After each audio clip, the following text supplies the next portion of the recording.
எல்லாருக்கும் வீடு கட்டணும்னு ஆசை இருக்கும். எனக்கும் அப்படி தான் ஒரு ஆசை. இப்போ வரைக்கும் எந்த கோவிலுக்கு போனாலும் நான் ஃபஸ்ட்டு அங்கே யாராவது வீடு கட்டிட்டு இருந்தாங்கன்னா நானும் போய் கட்டுவேன். அண்ட் சின்ன சின்னதாலாம் கட்ட மாட்டேன்.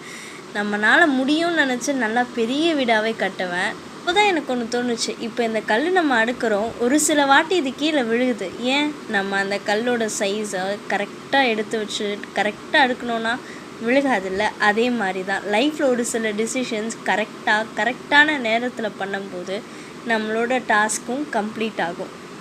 அண்ட் இப்போ இந்த வீடு கட்டும்போது நான் ஏறி வந்த அந்த பாதை இருக்குல்ல, அது ரொம்ப கல்லுமுள்ளாக இருந்தது. அதை எப்படியோ க்ராஸ் பண்ணி வந்து தான் இந்த வீடை கட்டினேன். லைஃப்லேயும் ஒரு சில கல்லுமுள்ளான பாதையை கடந்த பிறகு தான் நம்மளோட குறிக்கோள் நிறைவேறும்.